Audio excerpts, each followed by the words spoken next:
जय हिंद प्यारे साथियों, नमस्कार। स्वागत है आप सभी का उत्कर्ष एकेडमी खिलचीपुर के ऑनलाइन प्लेटफॉर्म में। प्यारे साथियों, आप किसी भी गवर्नमेंट एग्जाम की तैयारी कर रहे हैं, आपके लिए वीडियो बहुत ज़्यादा अति महत्वपूर्ण है। ये इसलिए अति महत्वपूर्ण होता है क्योंकि इस वीडियो के अंदर हम लोग बहुत कम समय में बहुत अच्छी चीज़ें रिवाइज करेंगे। आप चाहे SSC, MTS, CRPF, head constable, RPF, CISF, Agniveer, army, किसी भी एग्जाम की तैयारी कर रहे हैं, टॉप 20 जीके के इस वीडियो के अंदर हम लोग अति महत्वपूर्ण क्वेश्चन डिस्कस करेंगे। यकीन मानिएगा, प्रतिदिन इस सीरीज को यदि आप देखते हैं तो आप एग्जाम के अंदर जीके का क्वेश्चन गलत नहीं कर पाएंगे। इसलिए पूरे वीडियो को प्रतिदिन अंत तक देखा करें। तो आज का पहला क्वेश्चन आपके सामने ये रहा, वायुमंडल में ओजोन की कमी को किससे जोड़ा गया है? तो इसका जो सही जवाब हो जाएगा ऑप्शन नंबर डी, यानी कि ऑप्शन नंबर डी, क्लोरोफ्लोरोकार्बन। यानी कि वायुमंडल में ओजोन की कमी को क्लोरोफ्लोरोकार्बन से जोड़ा गया है। तो इसका सही जवाब याद रखिएगा, ऑप्शन नंबर डी हो जाएगा। वीडियो अगर अच्छा लगे तो लाइक शेयर जरूर किया करें, और चैनल पर यदि पहली बार आए चैनल को सब्सक्राइब कर ले, जिससे आपको प्रतिदिन वीडियो का नोटिफिकेशन मिल पाएगा।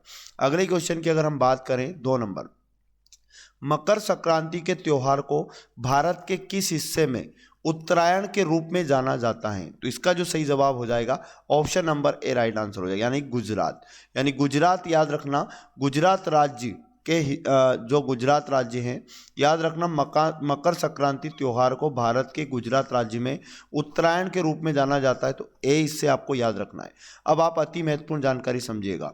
सूर्य का प्रकाश 21 जून को सीधा कर्क रेखा पर पड़ता है। इस स्थिति को कर्क संक्रांति या उत्तरायण कहा जाता है। आगे आपको छाप के रखना है कि जो 21 जून है, 21 जून को पूरे उत्तरी गोलार्ध में सबसे बड़ा दिन होता है तथा सबसे छोटी क्या होती है? रात होती है। तो यहाँ से भी एग्जाम में क्वेश्चन आ सकता है। आगे आपको याद रखना है, 22 दिसंबर को सूर्य का प्रकाश सीधा मकर रेखा पर पड़ता है। इस स्थिति को मकर संक्रांति या दक्षिणायन कहा जाता है। आगे यदि अपन बात करें तो 22 दिसंबर को दक्षिणी गोलार्ध में दिन सबसे बड़ा तथा रात छोटी होती है। इतनी जानकारी इस क्वेश्चन से आपको याद रखना है। आगे बात करते हैं अगली जानकारी। अगला क्वेश्चन है आपके पास, निम्न में से किस पोषक तत्व की कमी से रिकेट्स नामक बीमारी होती है? तो इसका जो सही जवाब हो जाएगा प्यारे साथियों, ऑप्शन नंबर बी हो जाएगा, यानी कि विटामिन डी की कमी से रिकेट्स नामक बीमारी हो जाती है। तो 20 का राइट आंसर आप याद रखिएगा। आगे यदि अति महत्वपूर्ण जानकारी की बात करें तो विटामिन डी का रासायनिक नाम आपको याद रखना है, कैल्सीफेरोल है। आगे आपको अगला पॉइंट याद रखना है कि जो विटामिन डी की कमी से एक रोग और होता है, ऑस्टियोमलेशिया। इस नामक बीमारी का नाम भी आपको याद रखना है। आगे और जानकारी आप याद रखिएगा, ऑप्शन में दिया विटामिन बी। तो विटामिन बी की कमी से होता है प्यारे साथियों बेरी नामक बीमारी। आगे यदि बात करें विटामिन ए की कमी से कौन सा रोग होता है, तो रतौंधी होता है, याद रखना। आगे यदि अपन और बात करें तो जो विटामिन है शरीर की उपापचयी अभिक्रियाओं में उत्प्रेरकों की क्रियाओं को नियंत्रित करता है। तो विटामिन क्या काम करता है, ये जानकारी भी आपको छाप के रखना है। आगे बात करते हैं अगली जानकारी। अगली जानकारी की अगर हम बात करें तो लिखा है, भारत में राज्यों के राज्यपालों की नियुक्ति करने का अधिकार किसके पास है? तो इसका जो सही जवाब हो जाएगा ऑप्शन नंबर डी हो जाएगा, यानी कि राष्ट्रपति। तो भारत के राज्यों के राज्यपालों की नियुक्ति करने का जो अधिकार है वो भारत के राष्ट्रपति के पास है। तो इतनी जानकारी इस क्वेश्चन से आपको याद रखना है। अब अति महत्वपूर्ण जानकारी आप समझिएगा, आपको समझना है, अनुच्छेद 153 के तहत प्रत्येक राज्य के लिए एक राज्यपाल के पद का प्रावधान है। तो ये अनुच्छेद छाप के रखिएगा 153। और राज्यपाल की नियुक्ति याद रखिएगा 5 वर्ष के लिए होती है, परंतु राज्यपाल राष्ट्रपति के प्रसाद पर्यंत पद धारण करते हैं। ये जानकारी भी आपको याद रखना है। आगे और यदि हम बात करें तो राज्यपाल जो होता है राज्य की कार्यपालिका का प्रमुख होता है। ये पॉइंट भी आपके लिए अति महत्वपूर्ण हो जाता है। आगे यदि बात करें अगला क्वेश्चन, अगले क्वेश्चन में लिखा, रेगुर मिट्टी को किस मिट्टी के नाम से भी जाना जाता है? तो सही जवाब इसका हो जाएगा ऑप्शन नंबर बी, यानी कि काली मिट्टी। तो काली मिट्टी को रेगुर मिट्टी के नाम से भी जाना जाता है। इसका सही जवाब बी याद रखिएगा। और अति महत्वपूर्ण जानकारी समझिए, इस मिट्टी का निर्माण लावा युक्त बेसाल्ट चट्टान के विखंडन से हुआ है। काली मिट्टी यानी कि रेगुर मिट्टी के बारे में हम बात कर रहे हैं।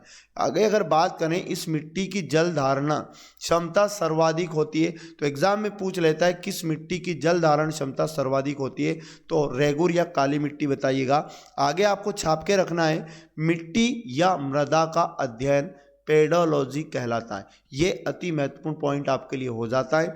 आगे बात करते हैं अगली जानकारी। अगली जानकारी आपके सामने है, विधायी शक्तियों के विभाजन के अनुसार भारत सरकार को प्राथमिक जिम्मेदारियों में से एक है। तो इसका जो सही जवाब हो जाएगा सी वाला ऑप्शन हो जाएगा, रक्षा बलों को बनाए रखना। तो विधायी शक्तियों के विभाजन के अनुसार भारत सरकार की प्राथमिक जिम्मेदारियों में से एक जो है रक्षा बलों को बनाए रखना, ये जिम्मेदारी सही हो जाएगा। ऑप्शन नंबर सी आप याद रखिएगा। आगे बात करते हैं, भारत जो है भारतीय संविधान के अनुसार भारत राज्यों का संघ है। ये जानकारी भी आपको छाप के रखना है। आगे बात करते हैं अगली जानकारी, क्वेश्चन नंबर 7। कॉफी की अरेबिका किस्म निम्न में से किस राज्य में नहीं उगाई जाती हैं? तो इसका जो सही जवाब हो जाएगा ए वाला हो जाएगा, यानी कि ओडिशा। याद रखिएगा, ओडिशा इसका सही जवाब हो जाएगा। कॉफी की जो अरेबिका किस्म है ओडिशा राज्य में नहीं उगाई जाती हैं। आगे यदि अपन बात करें कॉफी से अति महत्वपूर्ण जानकारी आपको याद रखना है, कॉफी खेती के लिए उष्ण आर्द्र जलवायु है ना 150 से 250 सेंटीमीटर वार्षिक वर्षा चाहिए तथा 16 से 28 डिग्री तापमान की आवश्यकता होती है। ये पॉइंट अति महत्वपूर्ण है, छाप के रखना है। आगे यदि बात करें अगली जानकारी, तो कॉफी उत्पादन हेतु काली मिट्टी व ढलान युक्त मिट्टी की आवश्यकता होती है, ये भी आपको याद रखना है। और उसके बाद भारत में कॉफ़ी बोर्ड बेंगलुरु में है, अति महत्वपूर्ण जानकारी ये हो जाती है। आगे आपको छाप के रखना है, भारत में कॉफ़ी का उत्पादन नीलगिरी के पहाड़ी क्षेत्रों में कर्नाटक, तमिलनाडु और केरल राज्य में किया जाता है। अब आपको एक जानकारी और छाप के रखना है कि भारत में रोबस्टा किस्म की कॉफ़ी का उत्पादन अत्यधिक होता है। ये जानकारी भी आपके लिए अति महत्वपूर्ण हो जाती है। आगे बात करते हैं अगला क्वेश्चन। आगे यदि अपन बात करें तमिलनाडु का जो जल्लीकट्टू हैं वो किस खेल से संबंधित हैं, तो इसका जो सही जवाब हो जाएगा, राइट आंसर हो जाएगा बैलों की लड़ाई। ऑप्शन नंबर डी सही जवाब हो जाएगा, यानी कि जो तमिलनाडु का जल्लीकट्टू खेल है वो बैलों की लड़ाई से संबंधित हैं। आगे आप अति महत्वपूर्ण जानकारी समझिएगा। तमिलनाडु, याद रखना, तमिलनाडु में ये जो जल्लीकट्टू खेल है इसका आयोजन पोंगल त्योहार के अवसर पर किया जाता है। और याद रखना एक जानकारी, और जो मुर्गा लड़ाई है कभी एग्जाम में पूछ ले तो ये झारखंड और छत्तीसगढ़ की संस्कृति है, ये भी आपको छाप के रखना है। आगे बात करते हैं अगली जानकारी की।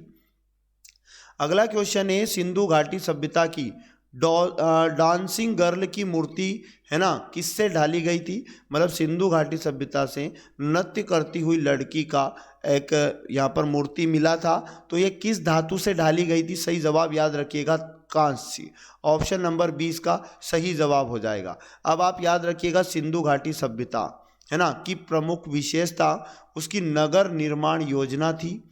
और आपको छाप के रखना है, सिंधु घाटी सभ्यता को आद्य ऐतिहासिक काल की श्रेणी में रखा गया है। आगे यदि अपन बात करें तो याद रखना, सिंधु घाटी सभ्यता का काल निर्धारण कार्बन 14 तिथि निर्धारण पद्धति के आधार पर किया गया है। इतनी जानकारी आपको छाप के रखना है। अगली जानकारी की अगर अपन बात करें तो किस पूर्व प्रधानमंत्री ने चेंजिंग इंडिया पुस्तक लिखी है? तो वेरी मोस्ट टाइम पे क्वेश्चन हो जाता है, तो उन प्रधानमंत्री का नाम याद रखिएगा, doctor Manmohan Singh. Option number D right answer हो जाएगा, यानी कि प्रधानमंत्री मनमोहन सिंह जो पूर्व प्रधानमंत्री हमारे रहे हैं, इन्होंने चेंजिंग इंडिया पुस्तक लिखी है। तो इस पुस्तक का नाम और इसके लेखक याद रखिएगा, अटल बिहारी वाजपेयी। याद रखना, इनकी भी एक बुक है राजनीति की रपटीली राहें, इसका भी नाम याद रखिएगा। और अयोध्या नाम की एक किताब है, दिसंबर 1992 में पीवी नरसिम्हा राव द्वारा ये लिखी गई थी, इसका नाम भी आपको छाप के रखना है। आगे यदि बात करें मुगल बादशाह अकबर का मकबरा कहाँ स्थित है, सही जवाब हो जाएगा सिकंदरा, ऑप्शन नंबर सी। तो सिकंदरा में है मुगल बादशाह अकबर का मकबरा। आगे यदि बात करें सिकंदरा कहाँ पड़ता है, तो उत्तर प्रदेश के आगरा में स्थित है सिकंदरा। याद रखिएगा महाराष्ट्र के औरंगाबाद जिले में है ना, औरंगजेब की बेगम जो थी दिलरास बानो बेगम, इनका मकबरा है। तो ये मकबरे एग्जाम में आते हैं। अगला याद रखना जहांगीर, बाबर तथा बहादुर शाह द्वितीय, ऐसे 3 मुगल बादशाह थे जिनके मकबरे भारत में नहीं बल्कि विदेश में। तो आपको याद रखना जो बाबर का मकबरा अगर एग्जाम में पूछ ले काबुल बताइए, उसके बाद जहांगीर का मकबरा अगर पूछ ले तो आपको लाहौर बताना है, और उसके बाद बहादुर शाह जफर या द्वितीय का जो मकबरा पूछ ले रंगून में बताइएगा। इतनी जानकारी इस क्वेश्चन से अति महत्वपूर्ण छाप के रखिएगा। आगे बात करें अगले क्वेश्चन की, तो अगला क्वेश्चन है उत्तर भारत में प्रचलित मंदिर वास्तुकला की शैली है।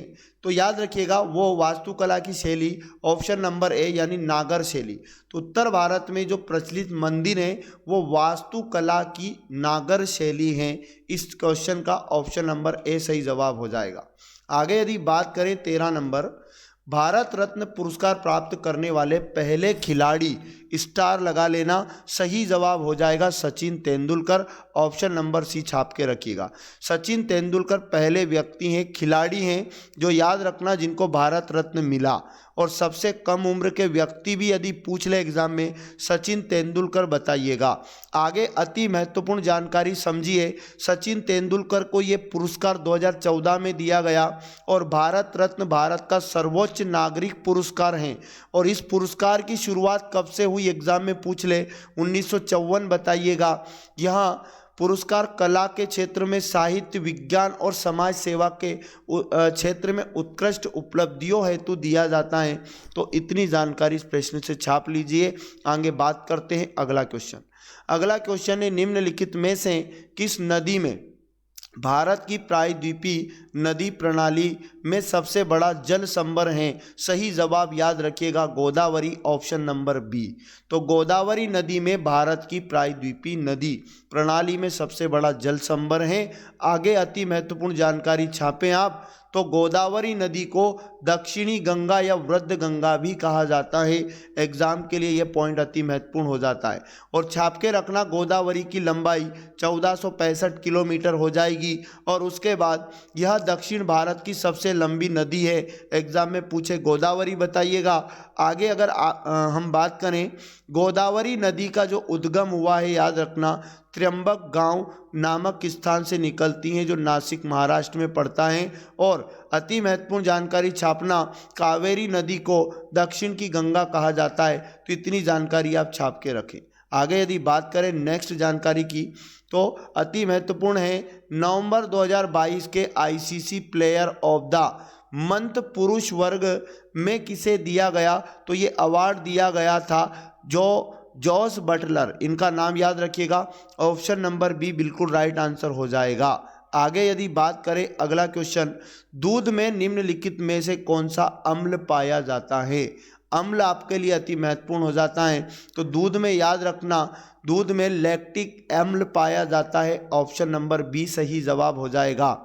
आगे अति महत्वपूर्ण जानकारी याद रखिएगा, अम्ल से अम्ल स्वाद में खट्टे होते हैं और अम्ल का पीएच मान 7 से कम होता है।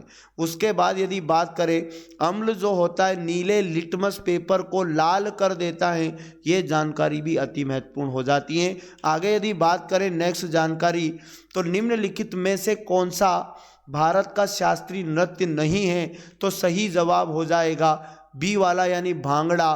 भांगड़ा जो है भारत का शास्त्रीय नृत्य नहीं है। अब आप अति महत्वपूर्ण जानकारी समझिएगा, भांगड़ा जो है पंजाब का लोक नृत्य है, ये शास्त्रीय नृत्य नहीं है, क्या है लोक नृत्य है। तो ये जानकारी आपको छाप के रखना है।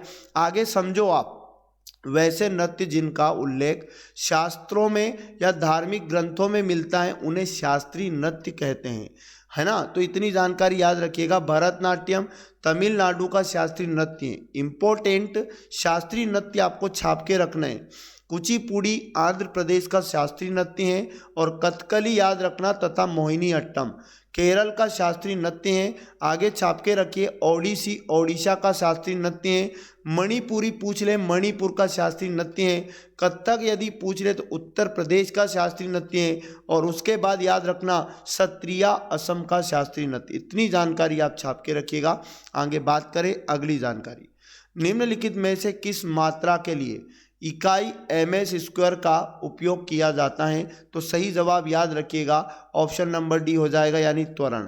तो त्वरण की मात्रा के लिए जो इकाई है मीटर प्रति सेकंड स्क्वायर, इसका उपयोग किया जाता है। सही जानकारी डी हो जाएगा।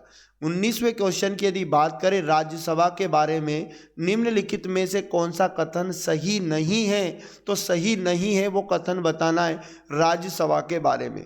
बी राइट आंसर हो जाएगा। ये कथन सही नहीं है, राज्य विधानसभा के निर्वाचित सदस्य राज्यसभा के सदस्यों का चुनाव करते हैं, ये गलत कथन है, याद रखना। और बाकी के जो 3 कथन पढ़ लेना राज्यसभा के संबंध में सही हैं। जानकारी अति महत्वपूर्ण है। आगे बात करते हैं अगला, तो आपको समझ के रखना है अनुच्छेद 80 के तहत राज्यसभा के गठन का प्रावधान है। जानकारी अति महत्वपूर्ण है। आगे यदि बात करें राज्यसभा के सदस्यों का कार्यकाल अनुच्छेद 83 का के अनुसार याद रखना 6 साल का होता है। प्रत्येक 2 वर्ष की अवधि पर इसके 1/3 सदस्य सेवानिवृत्त होते हैं। आगे जानकारी छाप के रखिएगा। राज्यसभा एक स्थायी सदन है, अर्थात इसे कभी भी भंग नहीं किया जा सकता है। आगे बात करते हैं अगली जानकारी की। अगली जानकारी है भारत के सर्वोच्च न्यायालय की शक्ति के संदर्भ में न्यायिक समीक्षा का क्या अर्थ है? तो इसका जो सही जवाब हो जाएगा ऑप्शन नंबर डी हो जाएगा।